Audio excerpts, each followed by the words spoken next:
Chapter 2. Working Hard. "Ivy!" I paused as a person walked up to me. This time it was a mother of 4, dragging her 2 youngest with her while the other 2 children lugged beach chairs, towels, toys, and whatever else Mom had deemed necessary to take to the lake. I pasted on a smile. "Hi, can I help you?" "I certainly hope so," she puffed, a perfectly manicured hand wiping her bleached hair out of her face. Her locks had seen a straightener recently, unlike my own unruly locks which were frizzing due to the humidity. "When will the pool be open?" "When it's full of water," I sweetly replied. "We are doing the best we can." In fact, I had a chore chart recently displayed in the office. Full-time residents of the campground could keep their rents lower by signing up for tasks which helped me out since I wouldn't need to hire anyone to get the extra work done. It was all smaller things so that none of my residents would find it too strenuous since most of them were senior citizens. Right now, I knew Bertie, Lenny, and Oliver were cleaning the pool with some old brooms, biodegradable soap, and a couple of garden hoses. Once it was clean and the equipment was inspected by the pool guy I had coming, then we would fill it. "This campground is really lacking," she told me in a disapproving voice. "I'm going to put this on my Instagram account." When you booked, you acknowledged that there was no pool available. I had made it a requirement of the booking program so that I wouldn't have to explain it over and over again to temporary campers. "This is ridiculous. It's August," she huffed. "The pool should be open." "I'm very sorry," I smiled. "I hope you have fun at the lake." Giving me a last glare, she hustled the kids down the path. "Ivy!" "What now?" I muttered. I had just come to check if I had any more cupcake pans in my camper, plus grab any ingredients I needed before Molly and I started our cupcake-making marathon. I pasted the smile back in place and turned to find Evan Miller walking towards me. The electrician was in black tee and shorts, carrying a small bag of supplies. His auburn hair glinted in the sun, and his friendly green eyes crinkled at the corners. "How's it going today?" "I'm about to throttle my friend Molly for making me bake in a super-hot kitchen." I relaxed, grinning. "How's your day going?" "Another 3 lots ready as soon as the grass is mown. Another 10 to go before starting on the regular camping lots." "It sure is muggy," acknowledged Evan, looking toward the sky. "I bet it will storm later tonight." "I hope so," I murmured. "Maybe we'll take the heat with it." "I could look at the air conditioning in the clubhouse," offered Evan. "Then you might be a little more comfortable while you do your baking." I hesitated. It was a great offer, and I was very tempted. "I wish, but the priority is the lots. We are booked up for the weekend, and I would hate for anyone not to have electricity at their site." "No worry, I will get the lots done," Evan assured me. "Don't work so hard you get heat stroke." "You too," I told him with a smile. I watched Evan go down the path for a moment before going to my camper. He was a nice guy and a hard worker. I rather thought it might be nice to go on a date with a guy like him, although part of me wondered if I was just attracted to the fact that he had skills that would come in very handy at the campground. The image of Detective Armand came into my head, banishing Evan Miller. Luca Armand was the local homicide detective, and could be considered handsome with his tan, sun-kissed looks and blue eyes. He and I had burgers while we discussed the case of Bart Baker, when Baker had died in the Tasty Treats bakery. That had happened last month, and he hadn't called me since. While the idea of going on a date with Evan was nice, the idea of dating Luca was a rather exciting thought.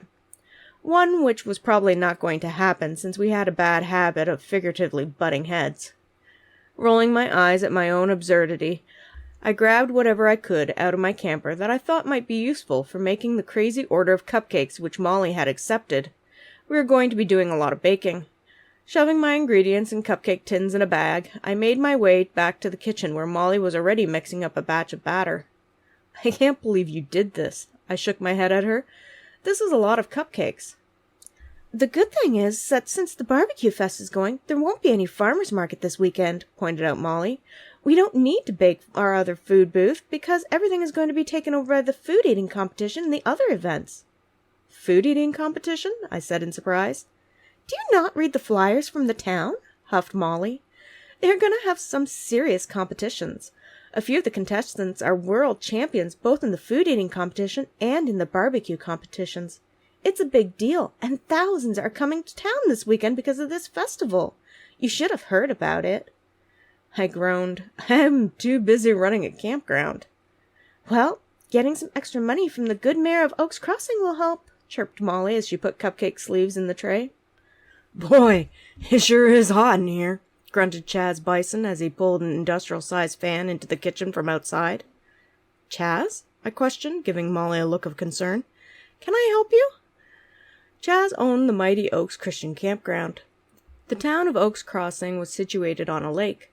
The lake was surrounded by 4 campgrounds, a golf course with a resort, and a nature reserve forest. Molly had a thing for Chaz, despite the fact the tall, ginger-haired man was a devout Christian. By contrast, Molly had a checkered past, wild blue balayage hair, a nose piercing, a butterfly tattoo, and expertly done makeup. Molly mentioned the 2 of you were going to do some baking, and I thought it might get a little hot in the kitchen, an innocent Chaz mentioned. I had an extra fan lying around, so I thought I would bring it here, and hopefully both of you can use it. That's very nice of you, I replied, pleased that he was so thoughtful. However, I was a little concerned that Molly and he were spending quite so much time together. I had previously warned her that it might not be a good idea to pursue Chaz, but Molly didn't seem to be listening. Isn't it? Sweetly smiled Molly. Chaz is thoughtful like that.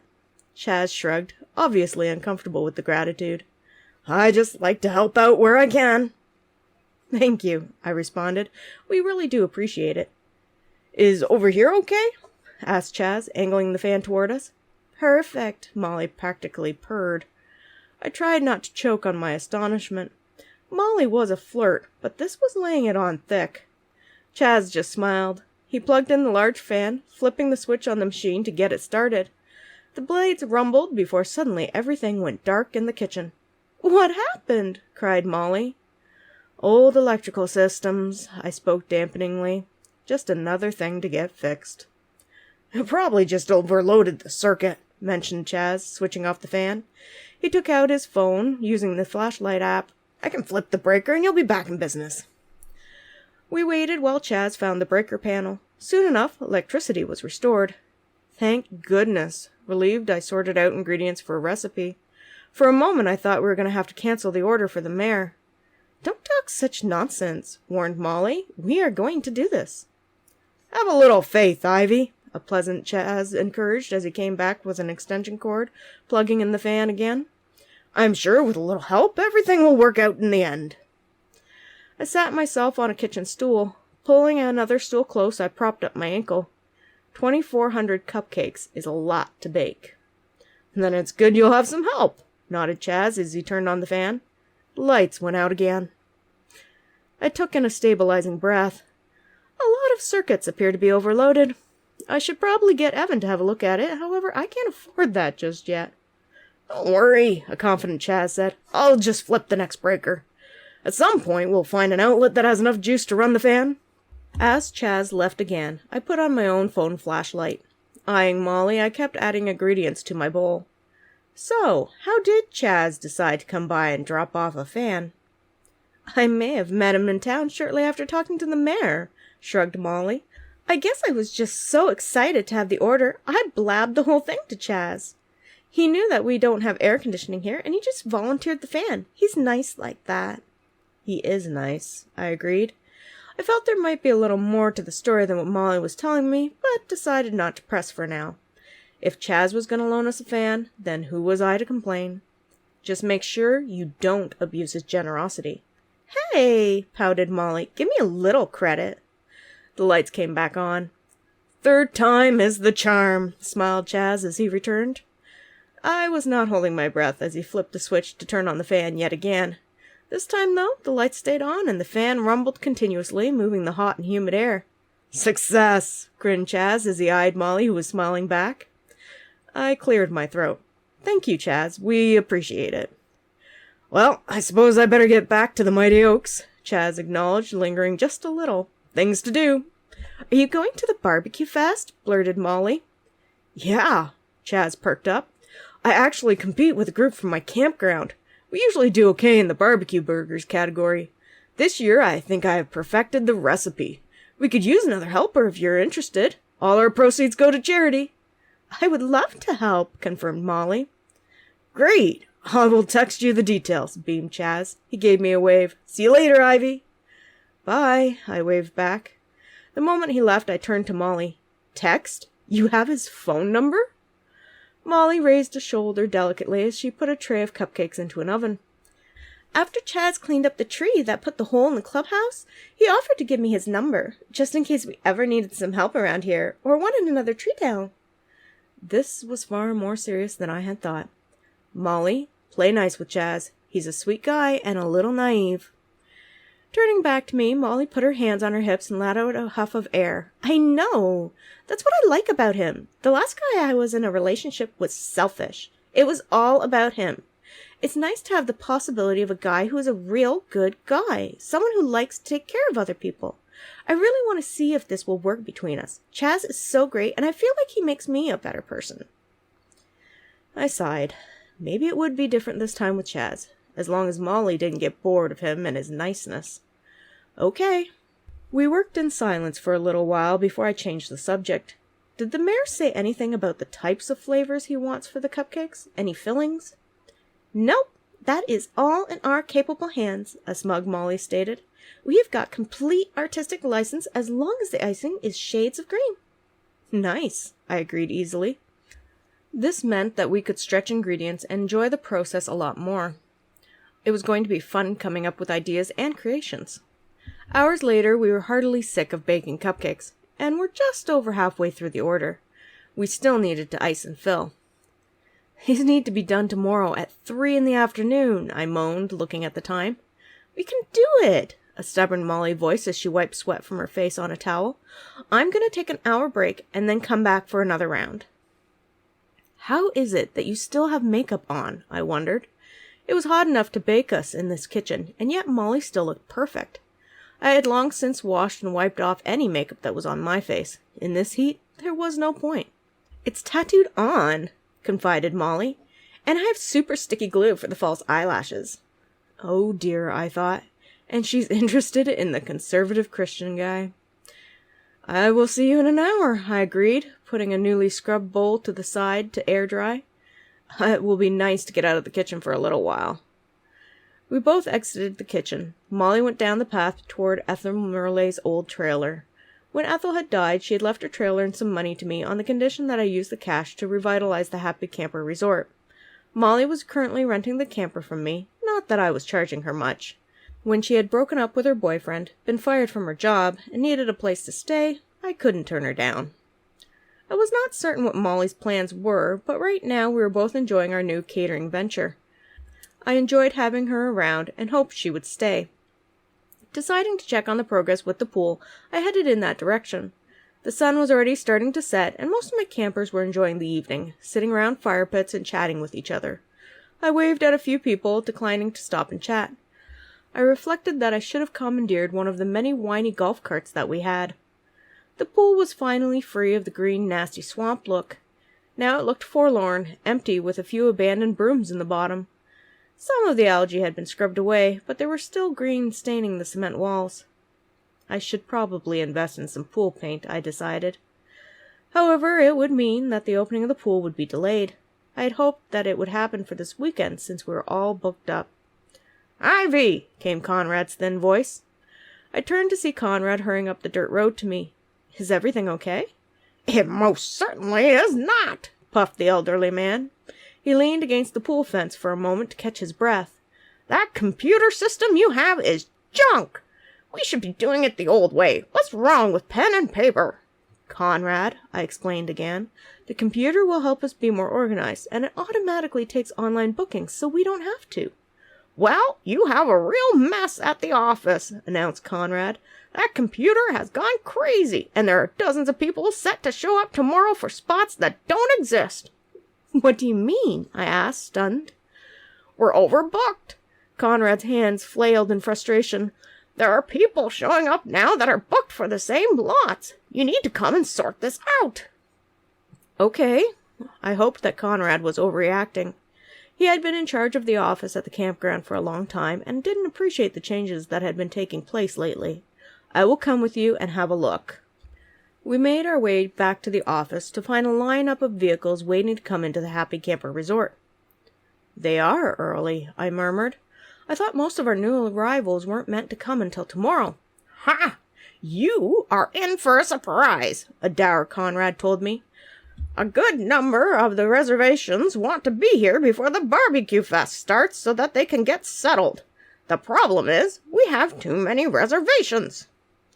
We have a total of 60 lots, I explained patiently. 25 are taken up by full-time campers. We have less than 10 lots for Evan to finish the electricity on for the part-time slots, which he promised would be done by 1 tomorrow. 12 lots are taken right now by temporary campers, 5 of which are expected to leave tomorrow. That means we have 13 lots available tonight, and tomorrow another 15 become available. We should have 28 reservations in total. Conrad just snorted as he held the door to the office open for me. Are you the owner? A beefy man asked. Yes, I smiled in greeting.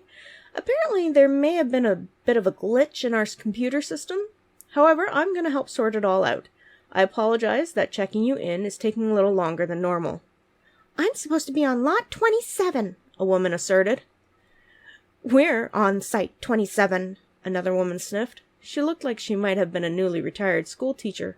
Grabbing a printout from a computer, she shoved past the beefy guy and put it on the counter. See? Right there it says lot 27. I have it on my phone, the other woman chimed in, holding up her cell and pointing to the screen. Lot 27. Can I just register and get set up? The beefy man moaned.